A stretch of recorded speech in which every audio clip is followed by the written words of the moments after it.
Família de Votorantim reclama de que não consegue ser beneficiada por programas habitacionais e continua morando em área de risco. Em Sorocaba, a família é obrigada a deixar a área considerada de risco pela Defesa Civil. Atenção na hora de contratar um plano de saúde, a empresa pode estar fornecendo um serviço coletivo anunciado como particular. O Brasil, representado pela cidade de Sorocaba e mais 26 países, participam da maior aula de natação do mundo. Hoje, sexta-feira, o Noticidade está no ar.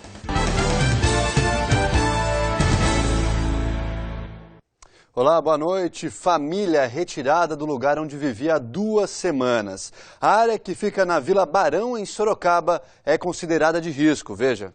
Depois de 5 horas de negociação, a família concordou em deixar a área. O barraco foi construído há 15 dias. Seu Domingos, a esposa e os 3 filhos menores de idade vieram de Piracicaba.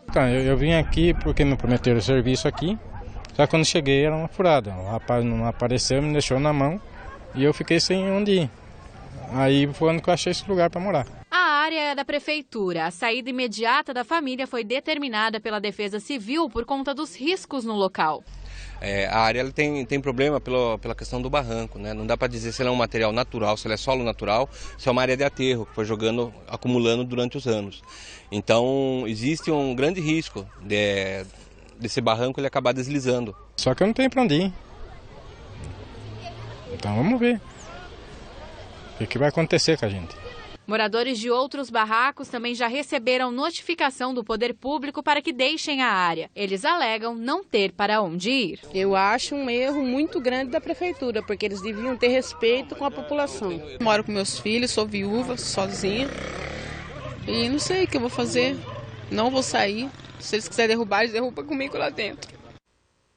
Situação difícil. Olha, a família do seu Domingos foi encaminhada ao Serviço de Obras Sociais de Sorocaba até conseguir um outro local para morar. Sobre as outras famílias, a gente entrou em contato com a Prefeitura, mas até o fechamento dessa edição não tivemos respostas. E situação parecida em Votorantim. Família que mora em área de risco e quer sair, pede por casa popular. Todos os vizinhos já foram beneficiados por programas habitacionais. Veja. A vegetação já cresceu na esquina onde há 7 meses existiam 32 moradias. Restam poucos sinais de que dezenas de pessoas moravam por aqui. Joyce desce o barranco para chegar na única construção que sobrou na área considerada de risco, na Vila Gale. O encanamento e a fiação elétrica evitam que a dona de casa e 2 filhos, de 3 e de 4 anos, fiquem com sede e no escuro. Mas a vida longe dos vizinhos não tem sido fácil. De dia mesmo é só com a porta trancada, porque o mato está crescendo, a gente não vê a beira da rua e nunca sabe o que pode acontecer. Joyce morava em um barraco maior com a mãe no mesmo terreno. Dona Cacilda diz que ela e a filha chegaram a fazer o cadastro há 5 anos para ter direito a 2 apartamentos, mas só a ajudante de cozinha conseguiu a unidade. Em 2009 passaram, né? Pegando o nome e a quantidade de gente que morava aqui na favela, e foi feito dela também. E daí ficou, como eu fiquei com o número, né, 6A e ela 6B. Agora, para tirar a documentação, apareceu só como ela morava comigo, como era um barraco só. E daí ela não teve direito. Ana Lúcia está na mesma situação. Diz que fez o cadastro, mas não chegou a ser contemplada com o apartamento. A auxiliar de limpeza, de 53 anos, mora com 2 filhos adultos de favor em uma chácara.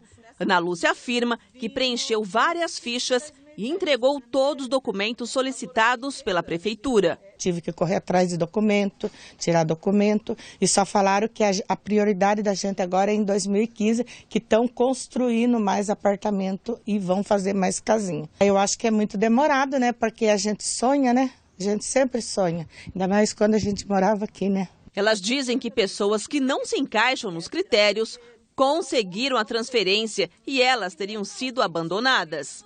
Tem um rapaz mesmo que pegou agora o apartamento em dezembro, referente ao desfavelamento, e o nome dele consta numa lista de idosos, sendo que provavelmente não tem nem 30 anos. Ela tem que ficar aqui para ver se consegue alguma coisa, só que aí fica aqui correndo risco com 2 crianças.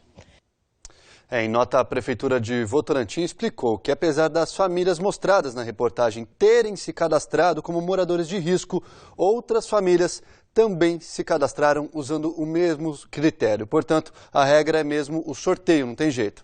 Sobre o rapaz que teria se cadastrado como idoso, ele terá que comprovar que tem mais de 60 anos. Caso contrário, será excluído do programa. A Secretaria da Cidadania informa ainda que o programa de desfavelamento, responsável pela remoção de famílias de áreas de risco para moradias populares, respeita exclusivamente o cadastro feito em 2009.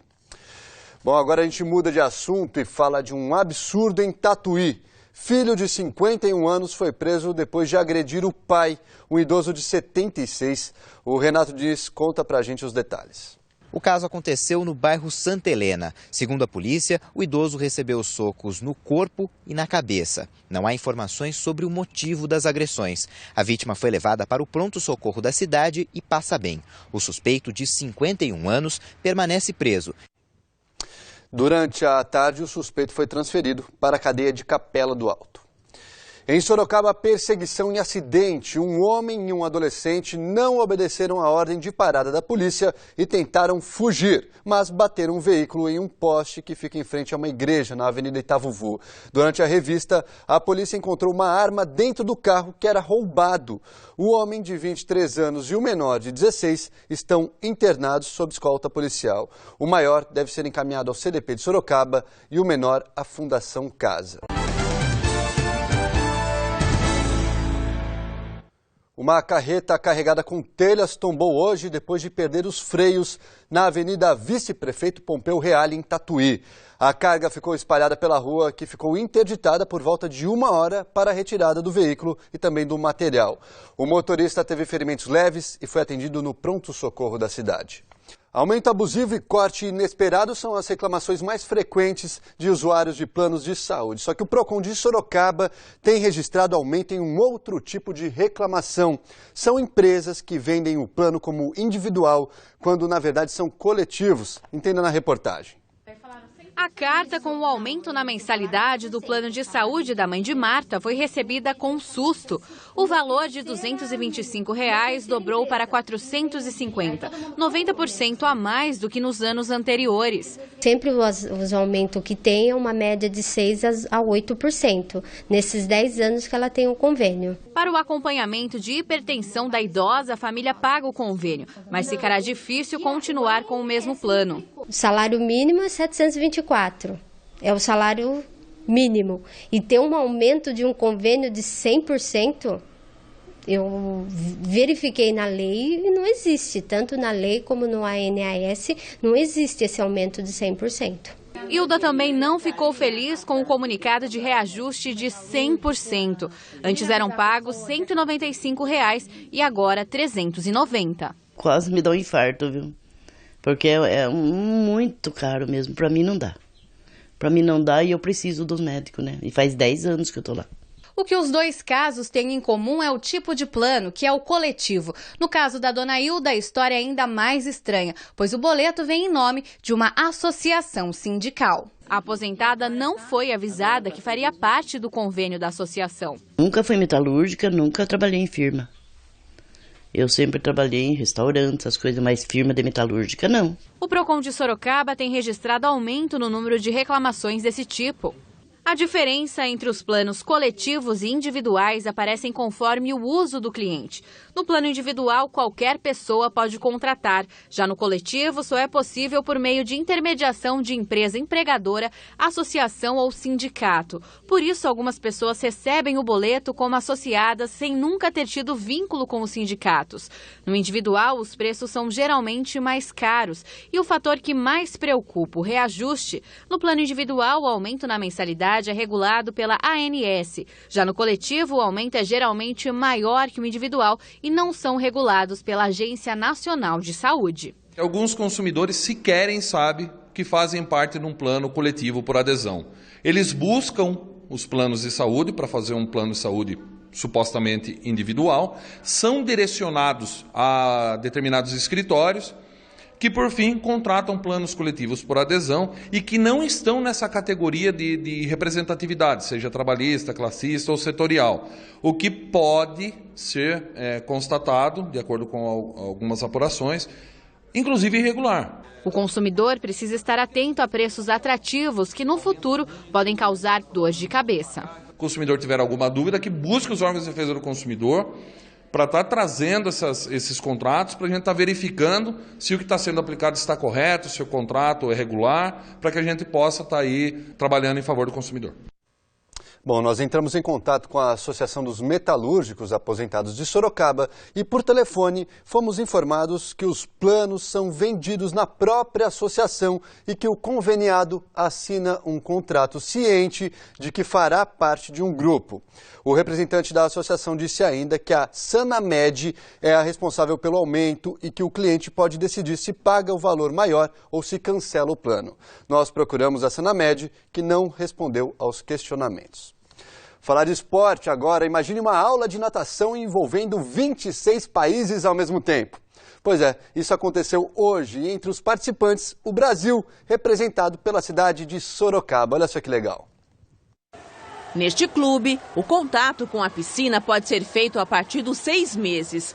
Professores ensinam a principal lição: driblar o medo da piscina e ter condições de escapar de situações críticas envolvendo água. De início ela não vai aprender a nadar, ela não vai sair nadando, ela vai sair se salvar, né? Aprender a se salvar, a adaptação ao meio líquido. É esse o nosso grande objetivo. Já que o risco que envolve crianças e água é alto e pode significar perigo, noções básicas foram reforçadas durante a maior aula de natação do mundo, realizada em 26 países. A estimativa é de que 40 mil pessoas participaram. O evento, criado nos Estados Unidos, completa 5 anos.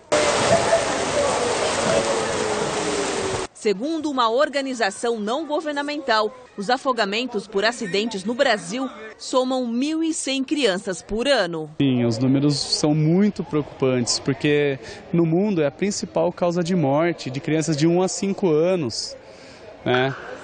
Então a natação ela salva vidas. Além de melhorar a saúde, a natação é uma aliada de muitos pais quando o assunto é curtir a água de maneira segura. Giovana, de 2 anos e meio, despertou interesse pela natação e a mãe não pensou 2 vezes em fazer a matrícula. Ela nunca teve medo, ela vê água, ela quer entrar. Então eu resolvi, falei, vamos então, né, levar para ensinar, para ver como que é, né?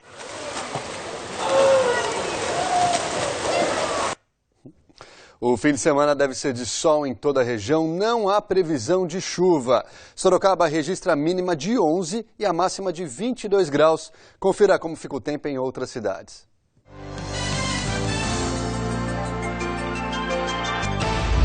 Em Porto Feliz, as temperaturas variam entre 12 e 23 graus. Mesma previsão para Jundiaí. Em Votorantim, a máxima deve ser de 24 graus. Já em Várzea Paulista, a máxima não deve passar dos 23 graus.